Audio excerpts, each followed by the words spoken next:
Tekereza gukora video uri iwanyu wigana umuntu w'icyamamare bakundi mugabane w'isi ukayishyira ku mbuga nkoranyambaga zawe, uwo muntu wiganye akabona iyo video akayikunda akagushaka mugahura ndetse amahirwe y'ubuzima bwawe agatangira guhinduka gutyo.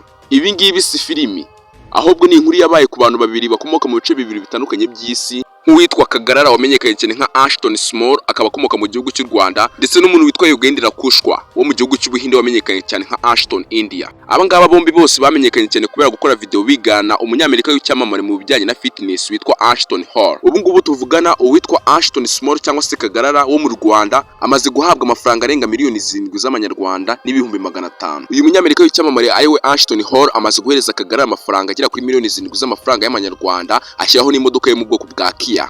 Listen.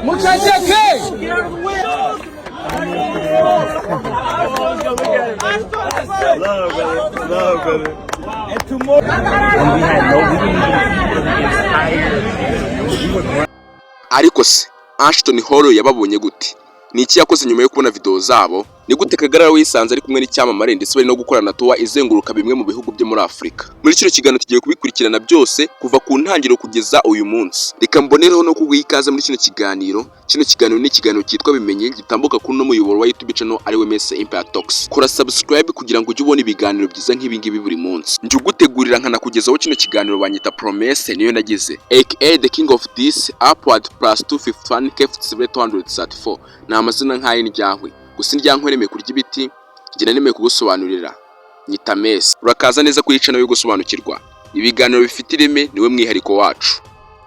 Uyu Ashton Hall ni umunyamerika wamenyekanye cyane ku mbuga nkoranyambaga kubera video zigaragaza imyitozo ngororamubiri, gahunda ze za buri munsi n'uburyo abayeho. Video ze zaje gukurikiranwa cyane ku isi hose, kugeza ubu ngubu ku rubuga rwa Instagram afite aba followers miliyoni 18 kandi wibuke ko abantu bamukurikirana bagenda biyongera buri munsi. Kubu ngubu ushobora kuzajya ku rubuga rwa Instagram ugasanga afite miliyoni zirenga 20. Mu kwamamara kwa video ze, uburyo yazikoragamo byatangiye kugenda byiganwa n'abantu benshi bagiye batandukanye. Bamwe babikoraga mu rwego rwo gusetsa abandi nabo bakabikora mu rwego rwo kwerekana ko nabo bashobora gukora nk'ibyo bintu ari gukora. Ariko muri abo bantu benshi bakoze izo video hari babiri baje kwigaragaza cyane. Umwe yari umunyarwanda, undi ari umuhindi. Abo ni Yugenda Irakushwa na Kagarara cyangwa se Uwizeye Enoch. Nubwo aba bombi bakomoka mu bihugu bitandukanye kandi bari kure cyane ya Ashton Hall, imbuga nkoranyambaga zaje kubahuza. Dore inkuru y'uyu muhinde wafashijwe na Ashton Hall. Umuhinde witwa Yugenda Irakushwa yatangiye kumenyekana cyane kubera gukora video ze. Uburyo yakoraga content bwatumye abantu batangira kumwita Indian Ashton Hall. Video ze zatangiye gukwirakwira, abantu benshi bagatangira kugenda bazisharinga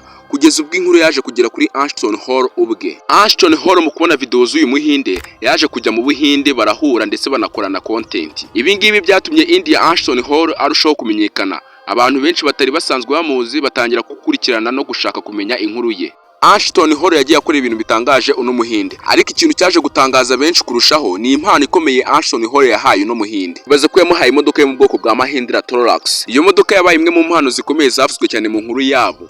Ku muntu watangiye gukora video zahumetswe n'icyamamare abona kuri internet, kugeza aho icyo cyamamare kimusura kandi kikamuha imodoka, yagaragaje uburyo content ishobora kukugeza ku mahirwe utigeze utekereza. Inkuru ya India Ashton Hall yakomeje gukwirakwira cyane. Uno muhinde yari afite aba followers bake cyane ku rubuga rwe rwa Instagram, ariko kugeza ubu ngubu uyu umusore witwa Ashton Hall yamufashije kuba yakuza aba followers barenga miliyoni. Ariko muri Afrika naho hari undi muntu uri gukurura amaso ya benshi. Uwo muntu nta wundi ni Kagarara cyangwa se Uwizeye Enoch ukomoka mu gihugu cy'u Rwanda. Ubundi ni gute Kagarara we yamenyanye n'uno musitari witwa Ashton Hall? Bijya gutangira, Kagarara nawe yakoze video mu buryo Ashton Hall yakoraga content ze. Video ze zatangiye gusangizwa n'abantu benshi ku mbuga nkoranyambaga. Buhoro buhoro izo video zatangiye kurenga imbibi z'u Rwanda. Mu gihe umuntu ashobora gushyira video kuri internet akibwira ko izarebwa n'abantu bake gusa, rimwe na rimwe iyo video bishobora kurebwa n'abantu benshi bagiye batandukanye ku isi hose. Uko nguko rero niko byagenze kuri Kagarara. Content ye yaje kugera kuri Ashton Hall. Uyu musitari witwa Ashton Hall byahuriranye nuko afite urugendo ruzenguruka bimwe mu bihugu byo muri Afrika, aza kuba yakongeramo umuntu witwa Kagarara ndetse na wa muhinde wa mbere, baza kuba bakorana inoto bose bari kumwe. Mu bintu bitangaje nuko no musitari witwa Ashton Hall yaje kuba yavuga yuko ashaka ko na Kagarara nawe yuzuza miliyoni y'aba followers nkuko yabikoreye no muhinde. Ibi ngibi bigaragazwa nuko yagiye muri bio ya Instagram akaza kwandikamo ngo Ashton Small kuva kuri 200,000 kugeza kuri miliyoni imwe y'aba followers. Ibyo ngibyo rero bitazagutangaza uramutse ubonye Kagarara mu minsi mike afite miliyoni y'aba followers. Ibyo ngibyo byahita bimushyira ku mwanya wa mbere mu ba content creator dufite ngaha mu Rwanda. Kagarara uyu muhinde ndetse n'umunyamerika witwa Ashton Hall dore ibihugu bagiye bazenguruka. Igihugu cya Ghana, Cameroon, Nigeria, Benin ndetse no mu Rwanda ubu ngubu niho bari. Ibi bintu byashimishije Kagarara ku rwego ruri hejuru, dore ko yavukiye mu buzima bubi kandi bunagoye, ariko ubu ngubu akaba agenda muri private jets yambukiranya imipaka ameze nk'aho ari kujya iwabo. Ikirezi ari kubona umusitari ku rwego rw'isi ari kurara muri hoteli zihenze ndetse n'ibiryo bihenze n'ibindi byinshi bigiye bitandukanye. Gusa niba ushaka kumenya amateka ku buzima bwimbitse bwa Kagarara, reba kino kiganiro twamukozeho, ikiganiro kivuga amateka ku buzima bwe kuva iwabo i Nyamasheke kugeza ubu ngubu i Kigali. Aha ngaha niho urabonera ubuzima bwe kuntu bagendaga bamwita ikimuga, igikuri ndetse n'ibindi byinshi bigiye bitandukanye. Reka tunasoreze kino kiganiro aha ngaha. Uyu munsi twaganiraga kuri Kagarara ndetse n'uwitwa Ashton India, ukuntu bagiye bahura n'umusitari witwa Ashton Hall ukomoka mu gihugu cya Amerika.